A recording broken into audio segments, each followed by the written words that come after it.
ladies and gentlemen. Good evening to you in Gastein, and greetings to all who are following us online. It is an honor and pleasure for me to be here today and be part of this important conversation on mental health. For those of you who do not know me, my name is Mira Dasic, and I'm the director of the Southeastern Europe Health Network Secretariat, and will moderate this session. Additionally, a young Gasteiner, Ms. Benedetta Baldini, will be providing support at the news desk throughout the next hour. In order to post your questions online, please use the QR code on the screen.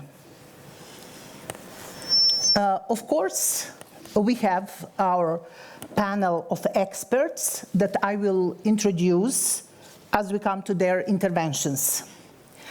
Southeastern Europe Health Network is happy to organize this session dedicated to mental health in the Southeastern Europe region during the first day of this year's Sunny European Health Forum Gastein 2023.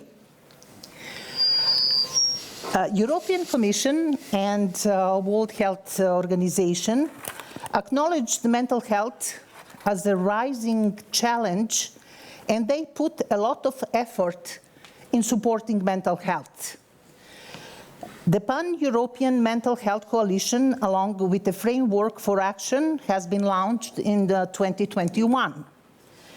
More than 150 million people in the WHO European region live with a mental health condition, but only 1 in 3 people living with depression receive the care they need. This is a clear sign that we need to do more. There is no easy way and solution. The recent pandemic and the armed conflicts brought health to the forefront of the political agenda. In the future, we will need strong health systems which will withstand shocks with the flexibility to anticipate, adapt, and respond to emerging crises. Therefore, I wish to use today's opportunity to explore how to diminish that gap and advance mental health.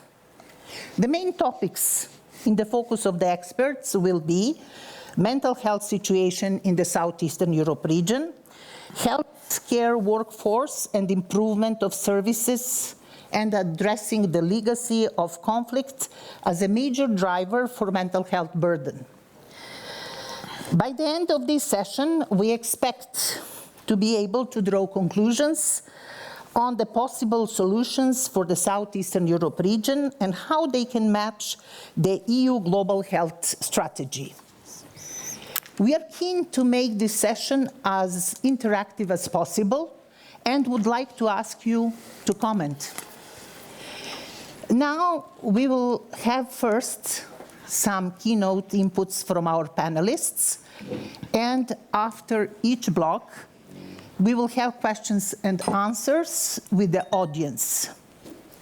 In parallel, for the audience online, you can place your questions and comments in Slido, and I will ask kindly Benedetta to summarize and highlight them after each block. Let me come back to our speakers now. Our first speaker is Professor Dr. Hristo Hinkov, Minister of Health of the Republic of Bulgaria, a psychiatrist, expert in the field with long-standing career in the public sector, leadership positions in the region, but also from the EU perspective on how to advance mental health reforms at the national level. Unfortunately, he was not able to be here with us in person, so we have his video. And I would kindly invite the technical team to air the video address of Professor Hinkov. Dear Dr. Dasic, dear colleagues, dear guests. Firstly, I would like to thank you for the opportunity to join the session dedicated to mental health in Southeastern Europe within the framework of the European Health Forum Organised. For Bulgaria, international health cooperation, including regional health cooperation, is of great importance for achieving the Sustainable Development Goals, and in particular Goal 3, ensure healthy lives and promote well-being for all at all ages. The National Strategy for Mental Health of the Cities of the Republic of Bulgaria 2021-2030 was adopted in 2021. The strategy highlights all the shortcomings of the psychiatric care system that currently exists. For example, fragmented psychiatric care, the psychiatric system's ability to provide psychosocial rehabilitation insufficient. Psychiatric hospitals do not carry out the necessary comprehensive diagnosis and treatment of comorbid conditions which are required by the accepted standards of stationary service. Psychiatric hospitals also largely assume the role of homes for people with mental disorders, a practice that has been existed for decades. Lack of continuity of care after completion of inpatient treatment and so forth. A priority task of the National Strategy for Mental Health of Citizens of the Republic of Bulgaria 2021-2030 is a paradigm shift which shifts toward complex biopsychosocial and human rights-based decision-making and effective community-led case management, and at the so-called therapeutic alliance, or an equal union of patients and their families with professionals, in which empathy, the identification of personal values, understanding and management of conflicts between them are crucial. The guiding principles of modern psychiatric care include fixed responsibility, person-centered approach to mental health and illness, social participation, integration of specialized services into healthcare, needs assessment, continuity of care and case management, information assurance. Bulgaria will actively work to promote modern mental health, both through the implementation of investments and reforms under the Recovery and Resilience Plan, and through active cooperation with the World Health Organization within the framework of the biennial cooperative agreements. I hope today's forum will contribute to sharing good practices and creating opportunities for further multilateral health cooperation. I take this opportunity to wish you great success and be healthy. Thank you. Okay. Thank you very much for the introduction that is setting our scene. Several important points have been mentioned. That international and regional cooperation, and in this respect we have overarching frameworks with the Sustainable Development Goals agenda and targets complemented by the WHO European Framework for Action on Mental Health 2021 to 2025 and national strategies. As we heard, Bulgaria has a national strategy for mental health 2021 to 2030 that highlights all the shortcomings of the psychiatric care and the transition to community mental health care services through unity between patient and family, also complemented by the social care. And third, the need of data needs assessment for more targeted interventions. Now, in order to continue our session, I would like to kindly ask the panelists to join me here. So we have Dr. Natalie Berger, Dr. Nicolae Zelamski, Dr. Biljana Lakic, and Dr. Irina Rizvan to take the seat. Thank you.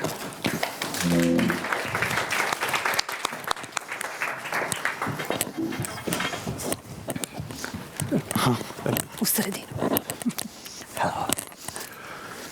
Okay. Now, continuing with our session, I would like to invite our next two speakers representing academia and also the European Commission to present more details on the European perspective, but also to shed light on the Southeastern Europe situation.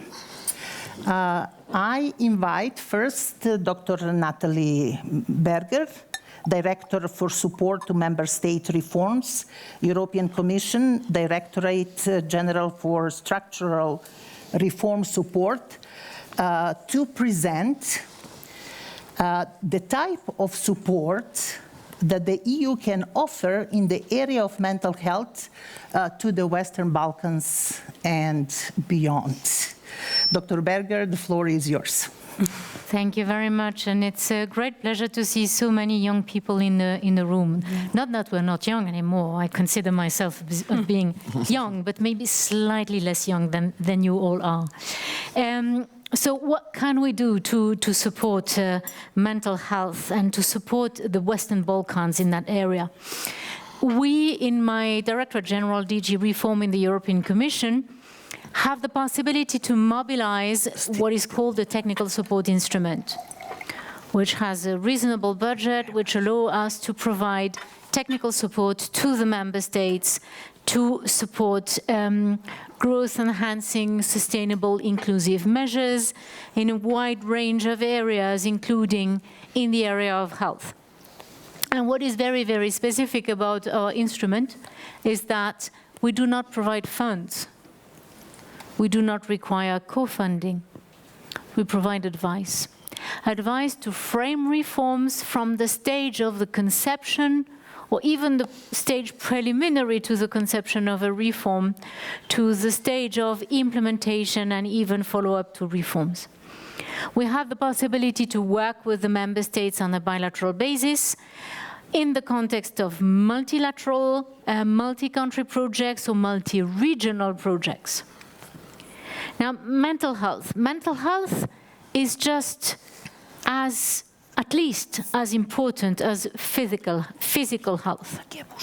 And without good mental health, people do struggle with taking care of themselves, going to work, going to school, participating in society.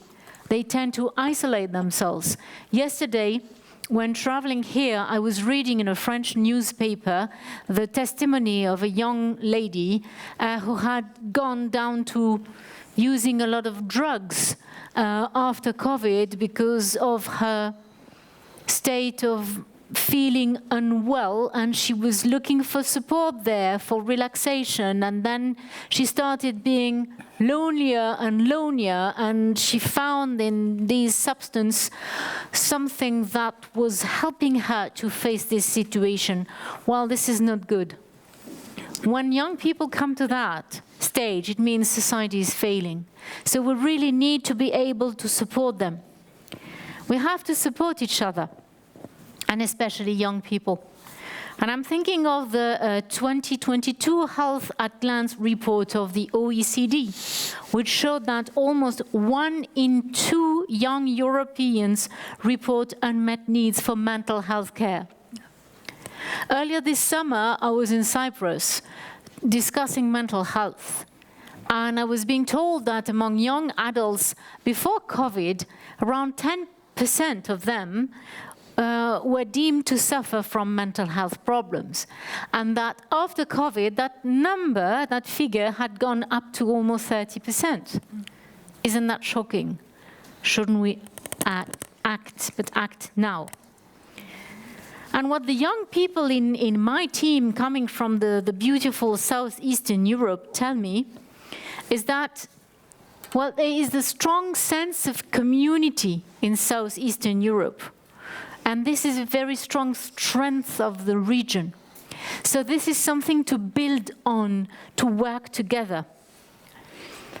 One of the projects that we have conducted in the area of mental health has supported Denmark to establish a framework with which to improve access and the quality of care provided to people with severe mental health disorders in community-based settings. And we believe, I mean, looking into the experience from that project in Denmark, we believe that building action or leading action together with the community can bring a lot, because the young people are more connected than ever, yet at the same time more isolated than ever. It's cool to have 5,000 friends on Facebook. Much nicer to have 10 friends in town, which is not the case of every youngster right now. Another project in Lithuania aims to reform the health and social services with a focus as well on community-based mental health care. And this is something that is ongoing and that we hope we can deepen. And what is very important for us when we do support reforms in the member states, and particularly in this very sensitive area of mental health, is that when we finish a project, we can take on lessons that can afterwards be shared with other communities who would like to lead the same reform. So for us, the potential of replication, of duplication of a project is very important. At the level of the European Commission at large, we adopted a communication on a comprehensive new approach to mental health in June this year. And this communication calls for increased focus on the promotion and the prevention-oriented approach to mental health, with a clear emphasis on integrated care and community-based services. And these new reforms and approaches are aiming to achieve what this region already knows is so important, making sure that we are taking care and we are supporting each other. Of course, one of the big challenges that one has to address is to fight the stigma that is attached to mental health. It is still seen in Europe as a sign of weakness to struggle with depression or anxiety. And people hesitate to discuss their mental health with others in their family, with their friends, or in their community. And then once the youngster has been able to get outside to speak, then another issue is the availability and the accessibility of the mental health services. Well, for 2024, we have launched what we call a flagship initiative on mental health, through which we aim to support the member states to undertake reforms in the area of mental health, be it to strengthen the capacity of their health systems or to enhance cross-sectoral collaboration and mainstream mental health support in different settings, such as, for example, at school, very important, already at primary school, secondary school, at university, at work, and in the community. Some of the specific support measures that we can provide aim at fighting against this stigma that is focused on vulnerable groups, supporting the capacity of mental health professionals and strengthening the collaboration among health professionals across the disciplines. And raising the awareness is also a very important point that will help to the promotion and the prevention. And starting with the social and emotional learning from the early age is really a key to ensure that children grow up to have resilience and developed emotional and social skills necessary to navigate their surroundings. When talking about the youth mental health under last year's initiative, Youth First, we have already started to support a number of member states, namely Slovenia, Italy, Cyprus, and Andalusia, to reform their national and regional systems through a multi-country project. We have focused on children and young people. In Andalusia, there is a need for comprehensive and well-articulated services that focus on the mental health of children and adolescents in the child protection system. Slovenia wants to address obesity, nutrition and physical activity, as well as associated mental health issues amongst children and young people. And in Italy, the authorities are aiming on improving collaboration and integration of mental health provisions across health, social and education sectors. Finally, the Cypriot authorities sought support to implement mental health initiatives at the local level that targets the needs of vulnerable children and youth. For example, very important nowadays that we have all these many Ukrainian refugees who have been traumatized by the war. We need to take care of them and of their mental health. Well, for example, here in Cyprus, the work is focusing on young people with a migrant or a refugee background. And what is very special about this project is that it will be developed in close collaboration and consultation with young people, those who are slightly younger than me, and that the team focusing on this project are young people, which will ensure that the needs of the generation are being addressed and their voices heard. Now, for the moment, we can only support the member states. This is limited by law, by the regulation that establishes our program.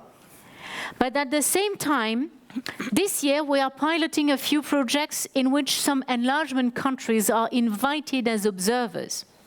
And we are doing this in collaboration with our colleagues in the European Commission who are preparing the accession or who are in charge of the negotiation with the candidate countries. Unfortunately, we do not have for the moment a project in the area of health.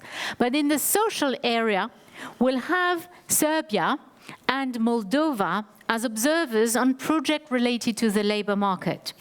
And we will draw on the lessons learned from these pilots to see how the Commission can best support enlargement country. A last word on my side. We have discussed very much with our member states and heard that a number of them would actually like that with our technical support instrument, we would be able to support reforms in the accession countries, in the candidate countries. So we do not know yet, but maybe there is a potential that in the future we will also be able to mobilize our instrument for supporting the needs in southeastern member states, and I really hope so. Thank you very much. Thank you very much. Thank you, Dr. Berger, for the very interesting points highlighted. Eventually, some of them will be translated also to the Southeastern Europe. Now, in order to keep the time, I would like to kindly ask if we can connect with Dr. Nikolina Jovanovic, Associate Professor from Queen Mary University of London. Nikolina, I see you on the screen. Yes, hello. Hello. So I would like to pose the question for you. Could you explain what are key elements for advancing mental health services in Southeastern Europe? Yes, the floor is yours. Yes, thank you so much for this kind invitation. I'm glad the session has generated a lot of interest, and I'm really sorry that I wasn't able to be there with you.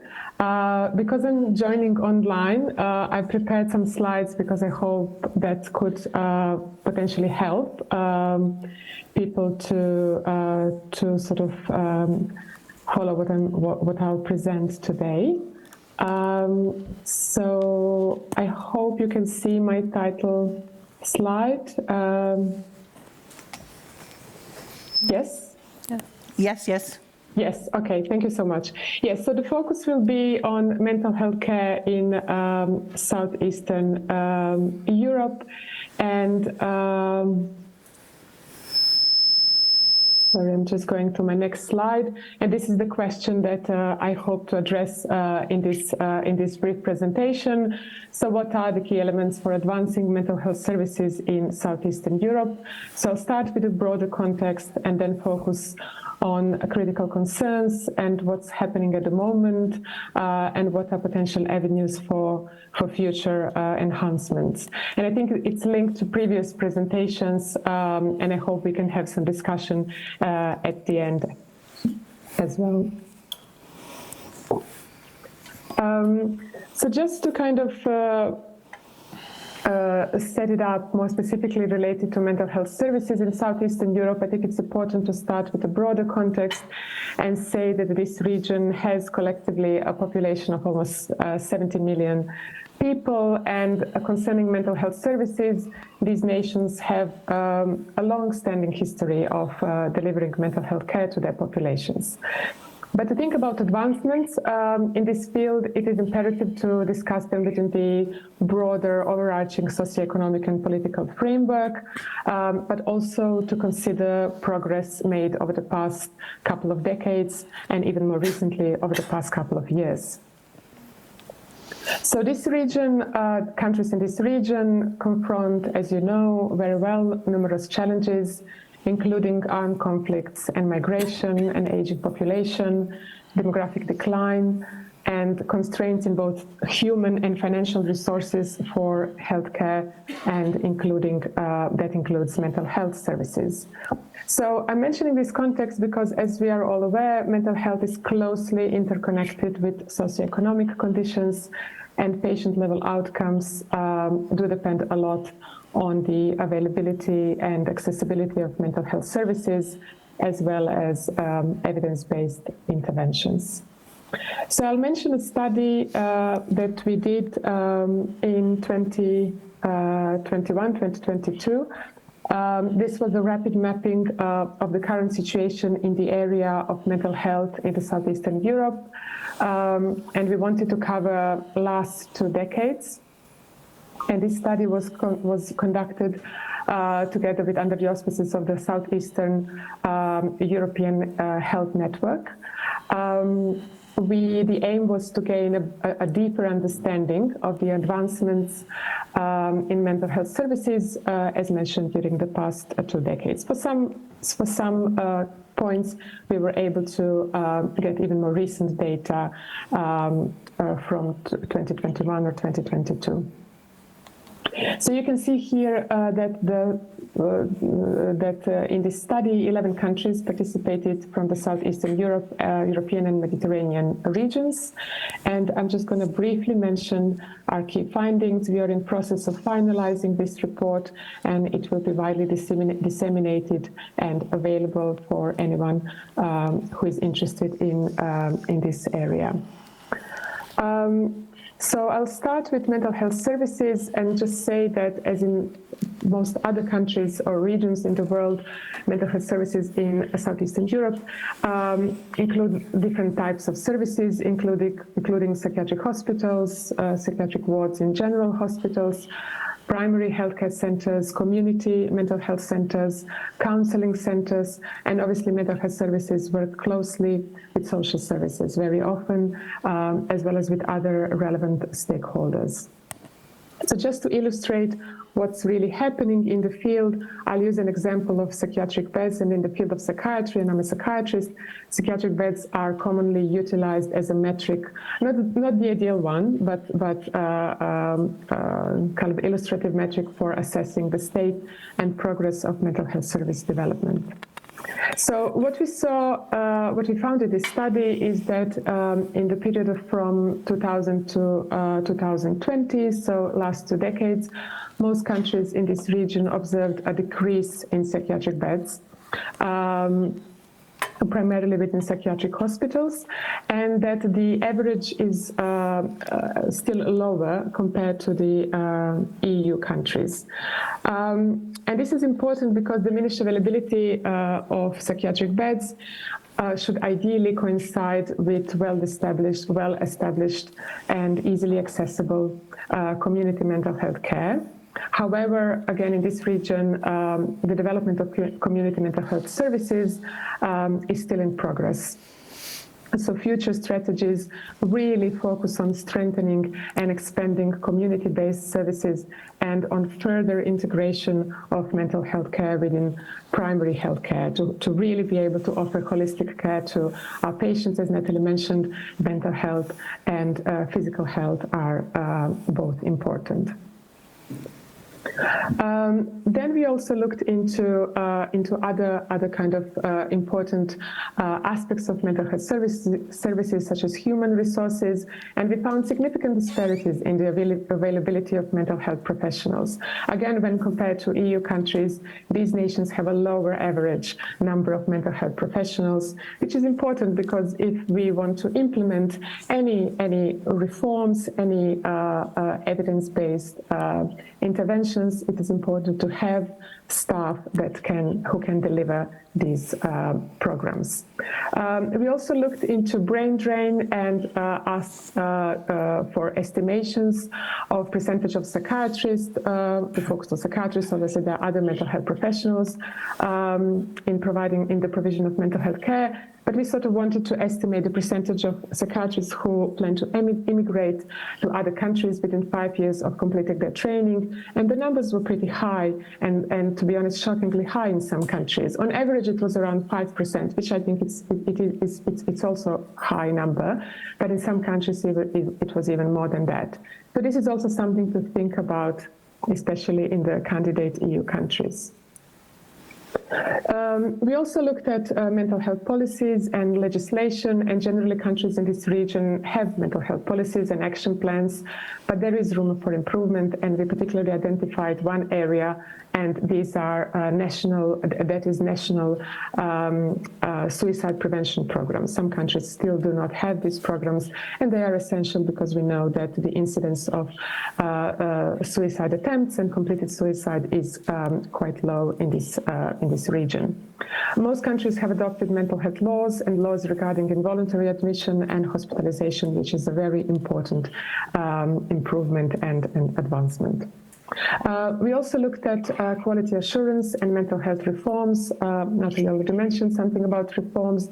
So many countries have made significant progress in establishing procedures for monitoring and evaluating mental health services, and also for ensuring quality assurance. And this is really important, although very often these sort of procedures remain on paper and the implementation is problematic. Countries also varied in the total number of national reforms over the 20 years, but then we also looked at kind of content of this reform, and that was interesting to see that there is sort of focus on development of community mental health services, then improved collaboration across health and social sectors, which brings me back to the beginning and the importance of socioeconomic context for mental health, and also these reforms focus on promotion of mental health. We looked at financing of mental health care, and this was probably the most difficult part of the project, not to say the most controversial, simply because mental health budgets are often not reported. There is no data to collect, let alone to discuss. Data on mental health expenditures are not systematically collected and reported, and this is not so unique for Southeastern Europe. From WHO reports, we know that this is a common issue, global common issue. Which is again something that we can think about, and why that is, and whether that could be because these budgets for mental health are related to the general health budget can kind of easily be modified. So countries in this region tend to allocate 5 to 8% on average of their GDP to the health budget, which again, we try to kind of, obviously these comparisons are not always helpful, but can give some kind of illustration of trends happening elsewhere in the world. So comparing these numbers to countries with stronger economies, such as Germany and France, we saw that they tend to allocate around 10 to 12% of their GDP to the health budget. And then obviously proportion of that goes to mental health. And again, this was very difficult to establish. which goes back to Professor Hinkov's presentation and the importance of collecting data and having data to plan for future reforms.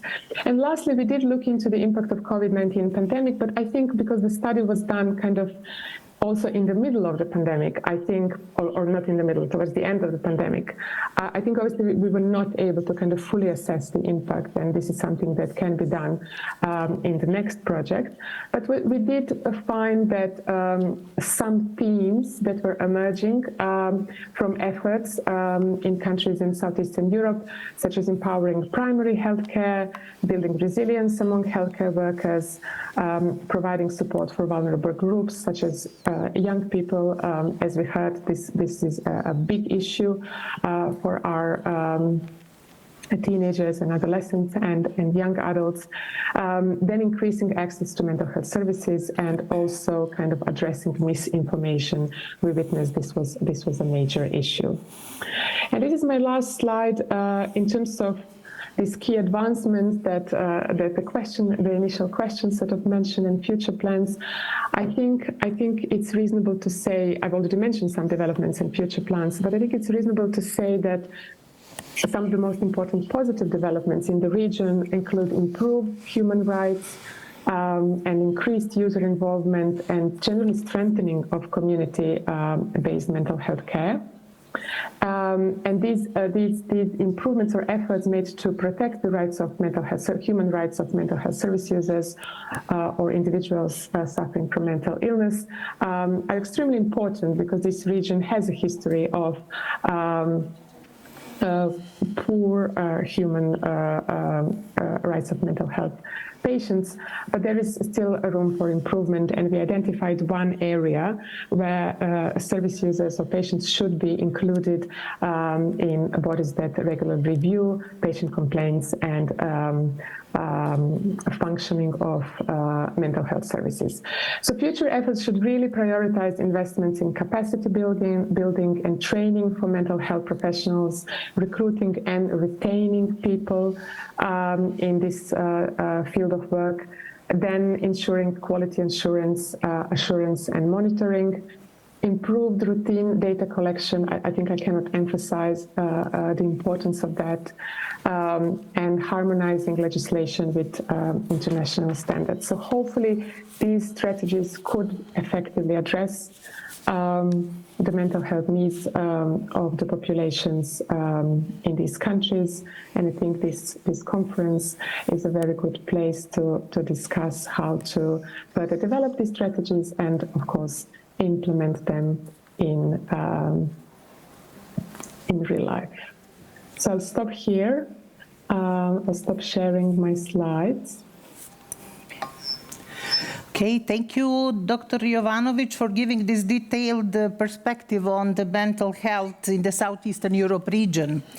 Now, I would also like to ask you to stay connected, as I would like to turn to Benedetta, and we could start with our questions and answers.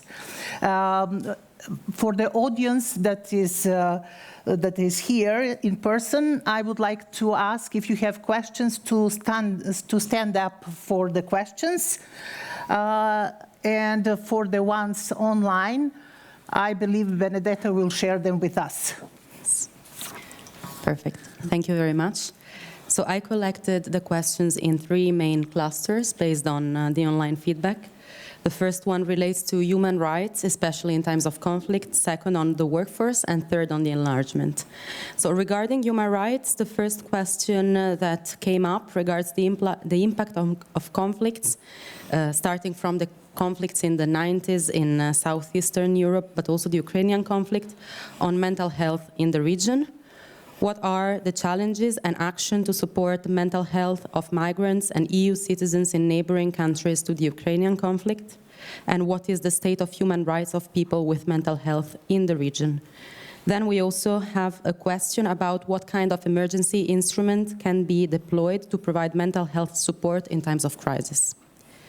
Regarding the healthcare workforce, a lot of questions have been raised in this regard. especially regarding what kind of EU action can be provided to support the mental health care of healthcare professionals, and with a focus on the retention of the workforce. The retention of the workforce was also a focus in light of feedback and input on a possible enlargement reflection. A question was raised on the possible benefits of enlargement talks in light for local health systems, taking into account the possible brain drain of healthcare professionals.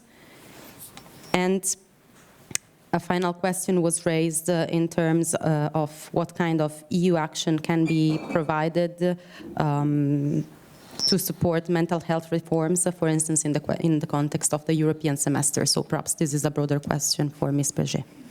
Thanks a lot. I would also like to add that maybe the questions that are connected with the healthcare workers, we can leave for later on after the intervention of Dr. Żelamski. So this first part, if Dr. Berger is interested to answer one of it, we can... Thank you. Well, I would say these are all very, very interesting, and there would be a lot to say, but I'll try to maybe gather them or respond in a attempted comprehensive manner. First of all, I would very much like to agree with the previous speaker when she was referring to investments needing to be made. And this is something that we have seen in the context of the post-pandemic recovery in Europe. We have a number of measures in the national recovery and resilience plans of the member states that actually are directed at the reform or the review of the healthcare systems. And for this, the European Union is mobilizing absolutely unprecedented amounts. You know that we are borrowing more than 750 billion euros on the market to provide grants and subsidies to the member states. And what is extremely interesting is that the disbursements to the member states are performance-based. And I think that this is the recipe for success, that the payments are being made, provided that the investments are made or that the reforms that member states themselves propose are being met. So health and mental health, I'm afraid, are areas in which our states, and I'm talking about the member states, I don't know enough how it is about the accession countries, may not have invested sufficient resources or sufficient budget so far. So invest, invest, invest. Second, work indeed on the population, but on the population at every level. Work on the children, on the communication to the children, to the youngsters. Mobilize the social networks to pass them a message. If you're feeling unwell, well, there is really no shame about it. This is at least as serious as having a physical health issue. Supporting all these initiatives, equipping the teachers with the necessary training, equipping also the social workforce with the necessary tools, the toolkits, the training, the tools that will allow them to make the diagnosis. Does every teacher in a school have the capacity to identify it when a child is not doing so well? Does a social worker have the tools to identify and to guide the person who is suffering from mental health issues to the appropriate place where to effectively get the appropriate health care? In the European Union, we have done a lot of work, particularly since the pandemic. And President von der Leyen has really focused our work. 2024 is going to be the year of mental health. So there will be a lot of efforts which are going to be undertaken at EU level to drive European strategies to support the mental health of youngsters and of all those that can act to support the youngsters. But I really believe it's not very romantic, but it's facts. We need investment. Starts with the investment at the same time as working on the mindset of people. In the US, everybody goes to a psychologist or psychiatrist or does a psychotherapy, etc. It's just standard, it's just normal. In Europe, there's still a stigma attached to this. So there is what I believe the power of the social networks, that we can work so that it's not something that one should be ashamed of. And that is very, very important. Thank you very much for your response. Now I think there is something also very important, and I think that Dr. Jovanovic might answer this question. It is connected to human rights. So if, Nikolina, if you could answer to us and comment on the state of human rights of individuals with mental illness in Southeastern Europe countries. Nikolina, the floor is yours. Thank you. So obviously this is a very important question because I think for many years this was also a very neglected area, and only in recent times we understand how important it is. And in this project that I mentioned, but also in some other projects that I worked on in Southeastern Europe, we try to understand really what is the current situation with human rights of people with severe mental illness. So we tend to focus on them in these studies simply because they are the most stigmatized group, and often their human rights are in danger in a way. So in these studies, what we found is that in many areas, things have improved and they continue to improve. But I think I mentioned there is still something that, especially, again, I'm talking about Southeastern Europe, something that is still not happening. And it would be important to think about that and to try to implement this, because really it could lead to reduced stigma and reduced discrimination of people with severe mental illness. When I speak about severe mental illness, I specifically speak about schizophrenia and bipolar affective disorder and severe depression. So I'm kind of trying to marry both public health perspective and clinical perspective. So we found that, for example, I'm just looking at the results, there were 3 indicators that were found to be really problematic and not addressed in the countries that participated in the study that I mentioned. And these are government funding for bodies reviewing service user complaints, involving service users as members in bodies reviewing service user complaints, but also involving service users in bodies that review the functioning of mental health services. So ideally, every year, annually, services should be visited and reviewed independently from an external body, so that the issue of addressing stigma and human rights can be reviewed. And it is really essential to, it sounds kind of quite intuitive, but it seems that it's still not happening. But it would be essential to include service users, to include people with severe mental illness into these bodies so that their perspective is heard and that their assessment of the situation can help us understand whether we are still actually diminishing people's human rights or we are actually on the right track and doing the right thing. And again, also similar to that, most countries agree, I would say, that stigma is an issue. But then national legislation against stigma and discrimination against specifically of people with severe mental illness may not exist, or again remains as a procedure, but not something that is implemented in practice.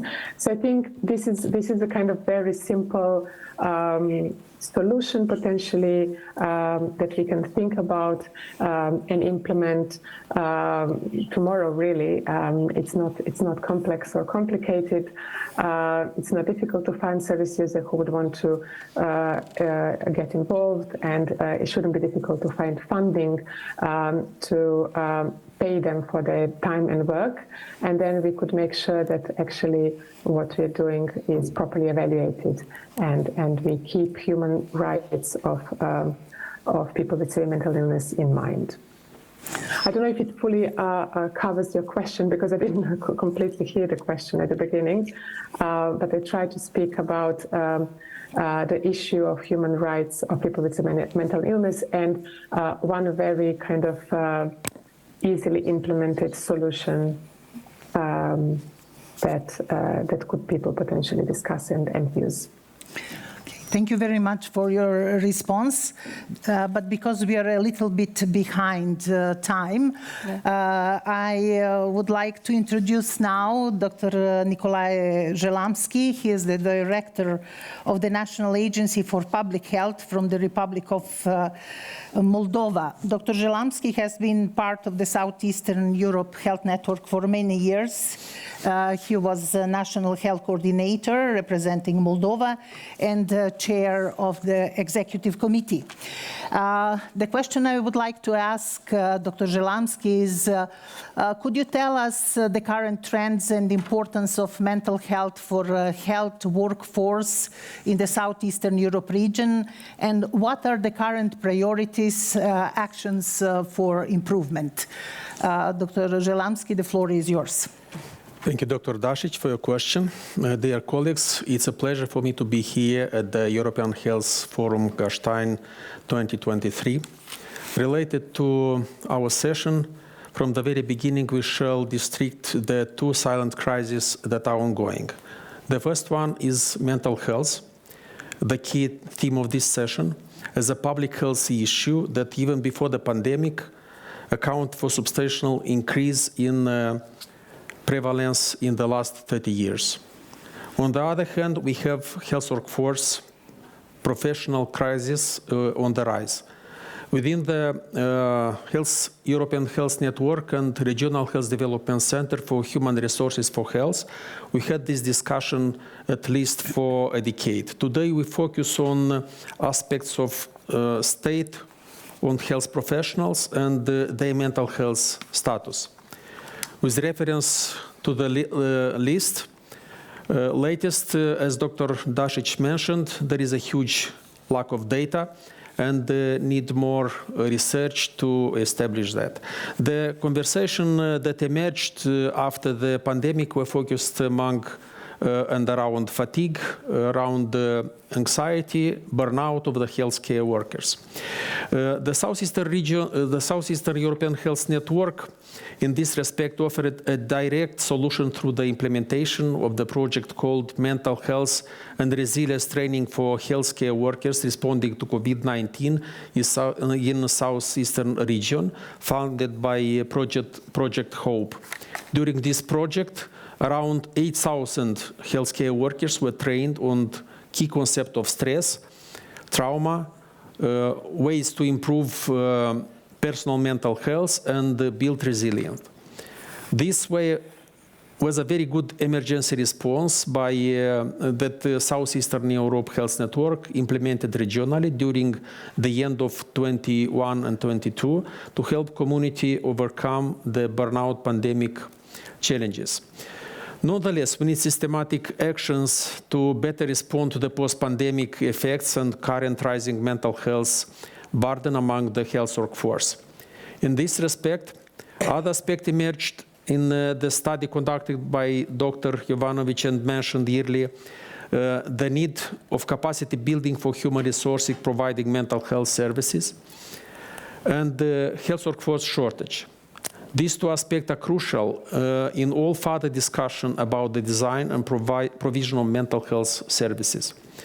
The theme of health workforce shortage is one that I would like to pay special attention. Recently, from April 21 to May 23, 3 countries from the region, Serbia, Romania, and Moldova, participated in the consortium with other EU member states within the EU project called Action for Health and Equity, addressing medical deserts. I will not focus your attention on all results of this project, but the main funding in all countries in the project, especially in 3 countries from the region, have a shortage of medical personnel, either in primary health care, specialized care, emergency, or reduce access to the medical personnel in remote area, or for vulnerable groups. In our case, I refer to Republic of Moldova experience. It is due to increased health workforce mobility and brain drain, as mentioned Dr. Ivanovic in her study.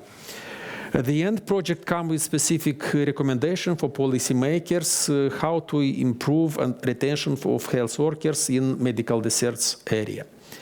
The latest high-level regional meeting on healthcare workforce in Europe took place in Bucharest, Romania, in March this year. And this forum ended with a Bucharest Declaration on the health and care workforce. I will not read all the document, of course, but I want to focus your attention on one point. It says, we commit to optimizing the performance of the health and care workforce by creating decent, safe, adequately staffed work environments and terms of employment that motivate and support health and care workers, ensure their occupational health and safety, and protect their health and mental well-being. Users and services will benefit when workers are better supported. So this declaration sounds very optimistic for a long term, and along with other EU and WHO policy documents, I hope will contribute to understand the importance of mental health for health workforce, and our country will take necessary action to improve the mental health for health workers. Thank you. Thank you very much for your response to the question. Indeed, health care workers are very, very important for the health system, and if we do not take care of the mental health of our healthcare workforce, then we will not have adequate, strong health systems, and COVID-19 showed that in the previous period. In order to, again, keep up the time, I would like to go to the third topic, which is dedicated to improvement of services and addressing the legacy of conflict as a major driver for mental health burden. I will now ask 2 of our panelists, which are Dr. Irina Razvan.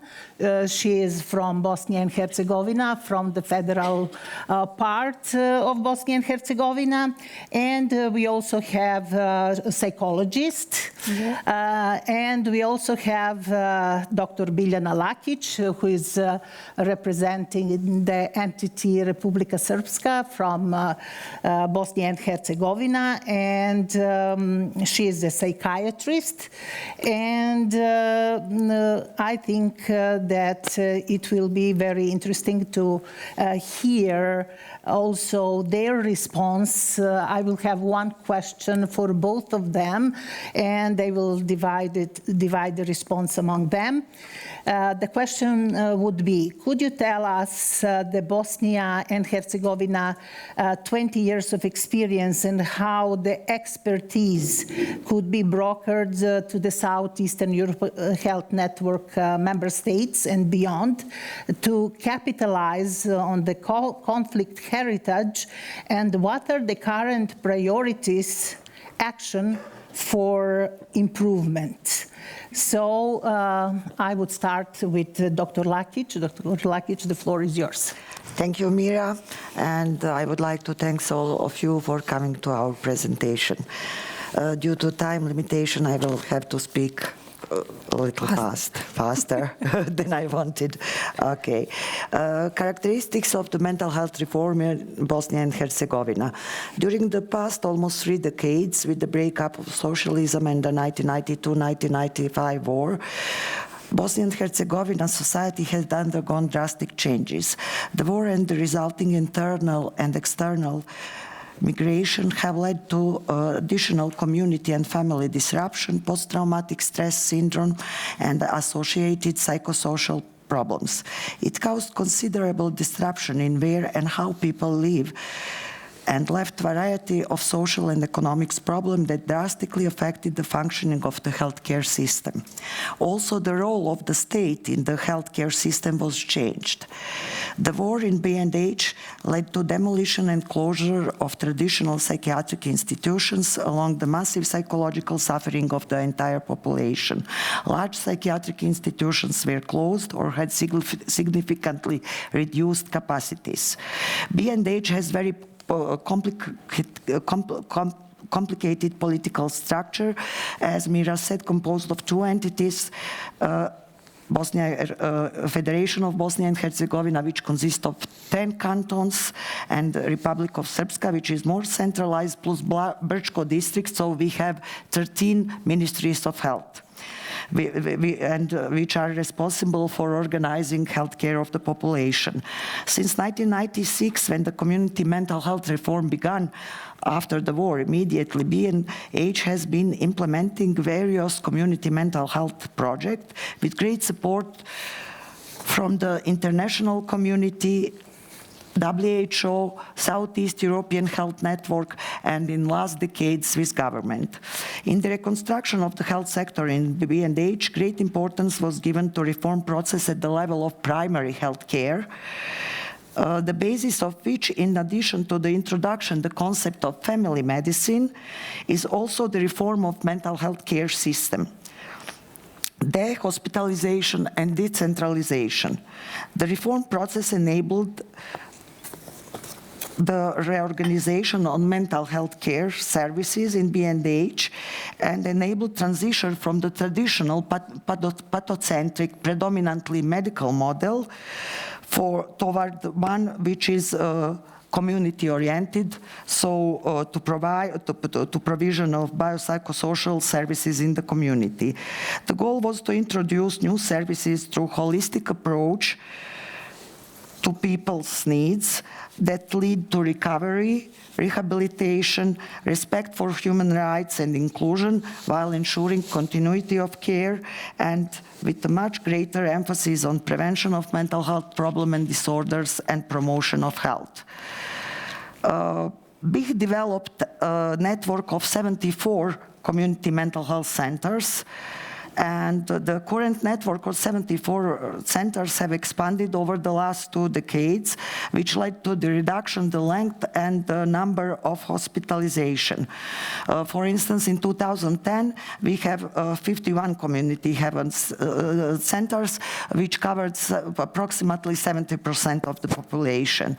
These services are an integral part of the primary health care, and they are functionally linked with other healthcare services, primary with family medicine, and in and outpatient care healthcare. During the previous decade, cooperation and networking between the sector, especially health, social, educational, justice, civil society organization, was also very much improved. Multidisciplinary approach to the patient is an important aspect of the reformed mental health care system in B&H and represents one of the the basic principles of teamwork and shared responsibilities in mental health workforce.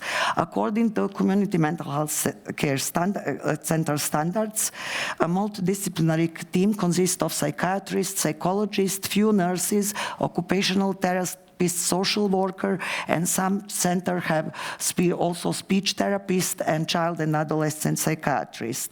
Most centers have one multidisciplinary team, but in larger cities, depends on number of inhabitants, the few team works, for instance, substance abuse team for elderly, or team for children and adolescents. Also, as the largest workforce in community, it was also necessary to redefine the roles and the responsibilities of mental health workforce. And as the largest workforce in centers, the competencies and the responsibilities of nursing staff have been increased through numerous training and formal and informal education. In last decade, many interventions have been focused on raising capacities of multidisciplinary team in centers for the provision of innovative, recovery-oriented mental health services, resulting in very high user satisfaction of community mental health center services. For instance, some measurement shows 3.4 to 3.7 for some intervention on a scale 1 to 4. And last point, main area of interventions are improved administrative and legislative framework, human resources and workforce development, introducing person-centered, recovery-oriented and right-based assessment, interventions and support, strengthening the intra- and intersectorial cooperation, for instance, implementing the model of joint planning discharge, and support of user association and anti-stigma activities, about which my colleague Irina will say something more about results and methodology of our work in Bosnia. Thank you very much. Thank you, Dr. Lakic. Thank you, Biljana. Hello to everyone, and difficult job for me to have your attention now, because I'm in the end, yeah. Biljana told you something about general key to change, but for educational process, the most important pull for change are in person learning, as well practical application, acquired knowledge of skills adopted in the education, and transfer of knowledge and experience on the workplace, mandatory practical work between modules of education, learning for example and good practice. Also long-term supervisory, intervisory monitoring of work in the field through the provision of continuous on-site visits, as well supervisory educational workshops, with which we improved multidisciplinary work and cohesion between entities in Bosnia and Herzegovina also. Advocacy and lobbying of the introduction of new and maintenance of innovative service with managers, because who did change so often in the ministries of the health. And advice-based management, planning and management system, measuring of recovery of service users. The most significant innovative service are additional education for nursing staff, because it's not covered in the primary school. Occupational therapy, it means the retraining of nursing professionals. Case management is intended for a complete team and focus on the recovery of people with severe mental disorder. This is especially important because after war, we had a lot of people suffering with PTSD in comorbidity with alcohol abuse and also substance abuse. Work with children and adolescent, family therapy that supported prevention and promotion programs based on the needs of the community due to the growing problem of this population in the transition period, such as domestic violence, also bullying in the school, etc. The result of the recovery-oriented intervention shows greater satisfaction of users of mental health services, shortening the establishment of diagnosis, and in addition, a significant reduction in the rate of the referral to hospital, 30%, readmission to hospital treatment, 50%, better treatment outcome, improved continuity, coordination, and recovery of service users, workforce capacity building, especially because health professionals reduce level of stress and raise competency in this area, and 72% of Center for Mental Health have been accredited and routinely collected data on a selected set of indicators. In area of case management, this is education for all teams in all institutions in Center for Mental Health, also one of third and employees in psychiatric hospital, as well as social institution.